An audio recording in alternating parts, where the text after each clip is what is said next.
سورہ یونس کی آیت نمبر 104، سورہ یونس کا 11واں رکوع اور آخری رکوع،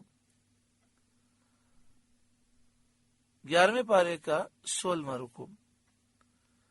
اللہ رب العالمین نے ارشاد فرمایا، قل اے محبوب آپ فرمائیے، یا ایھا الناس اے لوگوں، ان کنتم فی شک من دینی، اگر تم میرے دین کی طرف سے کسی شبے میں ہو، فلا اعبد الذین تعبدون من دون اللہ، تو میں تو اسے نہ پوجوں گا جسے تم اللہ کے سوا پوجتے ہو، کیونکہ وہ مخلوق ہیں، بت ہیں، بے جان پتھر ہیں، عبادت کے لائق نہیں۔ ولیکن اعبد اللہ الذی یتوفاکم، ہاں اس اللہ کی میں عبادت کرتا ہوں جو تمہاری جان نکالے گا، کیونکہ وہ اللہ قادر، مختار، سچا الہ، معبود اور عبادت کا مستحق ہے۔ وَأُمِرْتُ أَنْ أَكُونَ مِنَ الْمُؤْمِنِينَ، اور مجھے حکم ہے کہ ایمان والوں میں ہوں۔ یہ جو انداز ہے اس میں ایک تعلیم ہے، وہ یہ کہ اگر آپ کسی کو ایمان کی دعوت دینا چاہتے ہیں تو پہلے اپنی پختگی دکھائیں، کہ سامنے والا ایسا نہ ہو کہ آپ اسے اسلام کی دعوت دینے جائیں، وہ آپ پر کام کرنا شروع کر دیں۔ جب وہ آپ پہ کام کرنا شروع کرے گا تو آپ کی دعوت پر توجہ نہیں کرے گا۔ تو کبھی بھی کسی کو ہدایت کی طرف لانا چاہیں تو پہلے اس کے سامنے اپنے عقیدے کی مضبوطی کا ذکر کریں کہ میں اسلام پر قائم ہوں اور ہمیشہ رہوں گا، پھر اسے حق کی دعوت دیں تاکہ وہ آپ کی پختگی سے متاثر ہو اور حق کی طرف آئے۔ بعض لوگ بدعقیدہ لوگوں کو دعوت دیتے ہیں اور بدعقیدہ لوگ کہتے ہیں کہ پہلے آپ ہماری محفل میں آئیں پھر ہم آپ کی محفل میں آئیں گے، تو وہ ان کی محفل میں چلے جاتے ہیں۔ اب ہوتا یہ ہے کہ وہ بدعقیدہ شخص یہ دیکھ کر سمجھ لیتا ہے کہ خود اس کا ہی عقیدہ مضبوط نہیں ہے، مجھے یہ کون سی دعوت دینے کے لیے آیا ہے۔ اب بجائے یہ کہ وہ حق کی راہ اختیار کرے، وہ جو مومن ہے جس کا عقیدہ درست ہے اسی کو گمراہ کرنے میں لگ جاتا ہے۔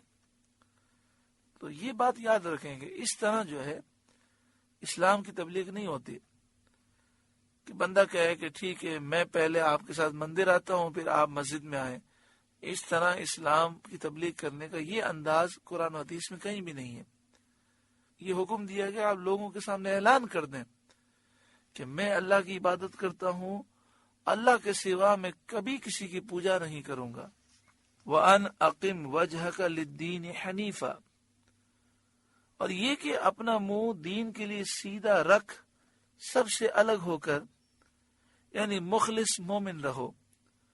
وَلَا تَكُونَنَّ مِنَ الْمُشْرِكِينَ، اور ہرگز شرک والوں میں نہ ہونا، یہ مجھے حکم دیا گیا ہے۔ وَلَا تَدْعُ مِن دُونِ اللَّهِ مَا لَا يَنفَعُكَ وَلَا يَضُرُّكَ، اور اللہ کے سوا اس کی بندگی نہ کر جو نہ تیرا بھلا کر سکے نہ برا کر سکے۔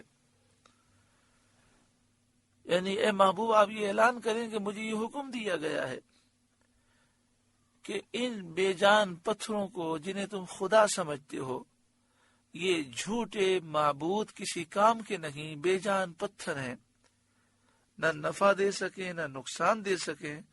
مجھے یہ حکم دیا گیا ہے کہ میں کبھی ان کی پوجا نہ کروں۔ بڑا دکھ ہوتا ہے، بڑا افسوس ہوتا ہے کہ قرآن مجید فرقان حمید نے تو مشرکین سے خطاب کیا اور نبی اکرم صلی اللہ علیہ وآلہ وسلم کو حکم دیا کہ آپ کفار مکہ سے ہی کہہ دیں جو بتوں کی پوجا کرتے ہیں۔ لیکن آج کل لوگ بیچارے قرآن پاک کی تعلیمات سے اتنے دور ہو گئے کہ یہ آیتیں تو انہیں ہندوؤں کے سامنے پڑھنی چاہیے اور انہیں درس دینا چاہیے کہ وہ بت پرستی نہ کریں. ہندوؤں سے تو ان کی دوستیاں ہو گئیں اور شرک کے سارے فتوے مسلمانوں پہ لگانے لگے. حضرت امام بخاری علیہ رحمہ نے یہ لکھا کہ حضرت عبداللہ بن عمر رضی اللہ تعالی عنہما خارجیوں کو کائنات میں سب سے بری مخلوق تصور کرتے تھے کہ وہ مشرکوں کے بارے میں آئی ہوئی آیتیں مومنوں پر فٹ کرتے ہیں، یعنی بتوں والی آیتیں اللہ کے ولیوں پر فٹ کرتے ہیں. اور وَلَا تَدْعُ مِن دُونِ اللَّهِ مَا لَا يَنفَعُكَ وَلَا يَضُرُّكَ. پہلے تو اس کا یوں ترجمہ کرتے ہیں کہ اللہ کے سوا اس کو نہ پکار جو نہ تجھے بھلا دے سکے اور نہ ہی تیرا نقصان کر سکے. پھر آگے تشریح میں کہتے ہیں کہ اللہ کے ولیوں کو نہیں پکارنا چاہیے، وہ مدد نہیں کر سکتے. یہ بالکل باطل تعویل ہے، اور قرآن پاک کا معنی اپنی مرضی سے غلط کرنا یہ کفر ہے. یہ مشرکین مکہ کا رد ہے. اور ما لا ینفعو کا یہاں ماں سے بے جان پتھر و بت مراد ہیں جو نفع بھی نہیں دے سکتے، نقصان بھی نہیں دے سکتے. جہاں تک فرشتوں، نبیوں اور ولیوں کا تعلق ہے، انہیں اللہ نے بے شمار اختیارات دیے ہیں اور وہ اللہ کی عطا سے نفع بھی دیتے ہیں اور نقصان بھی پہنچاتے ہیں. حضرت جبریل کئی مرتبہ عذاب لے کر آئے اور کئی مرتبہ حضرت جبریل اللہ کی رحمتیں لے کر آئے. فَإِن فَعَلْتَ فَإِنَّكَ إِذًا مِّنَ الظَّالِمِينَ. پھر اگر ایسا کرے تو اس وقت تو ظالموں سے ہوگا.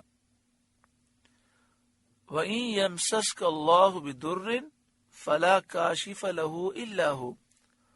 اور اگر تجھے اللہ کوئی تکلیف پہنچائے تو اس کا کوئی ٹالنے والا نہیں اس کے سوا. دیکھیں، حقیقی طور پر مشکل دور کرنے والا اللہ تعالیٰ ہے، لیکن اللہ تعالیٰ نے اسباب بنائے ہیں. فرشتے مدد کرتے ہیں. اللہ تعالیٰ نے 60 فرشتے ہر مومن پر مقرر فرمائے جو انسان کی مدد کرتے ہیں.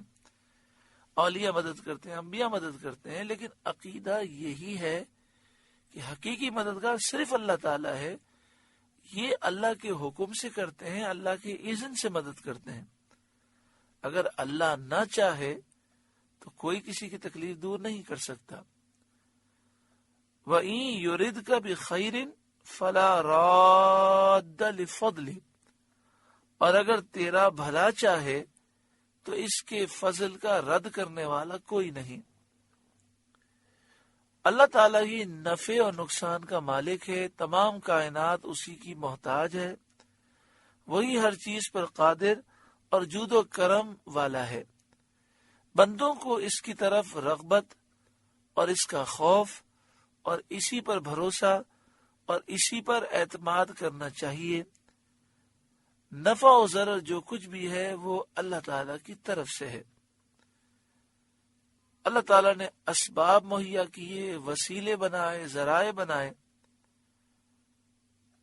تو جتنے بھی اسباب ہوں اللہ چاہے تو وہ اسباب کام آتے ہیں. اللہ تبارک و تعالی کی بارگاہ میں انسان کو جھکنا چاہیے. ان آیتوں سے ان لوگوں کو عبرت ضرور حاصل کرنی چاہیے کہ جو دنیاوی طاقتوں پر بھروسہ کر کے رب کی نافرمانی کرتے ہیں. اگر رب ناراض ہو گیا تو دنیا کی طاقتیں کس کام کی ہیں؟ اللہ کا کوئی مقابلہ نہیں کر سکتا. یصیب بہ من یشاء من عبادہ. اسے پہنچاتا ہے اپنے بندوں میں جسے چاہے. یعنی اللہ تعالیٰ اپنا فضل اور خیر اپنے بندوں پر نازل فرماتا ہے. وَهُوَ الْغَفُورُ الرَّحِيمُ.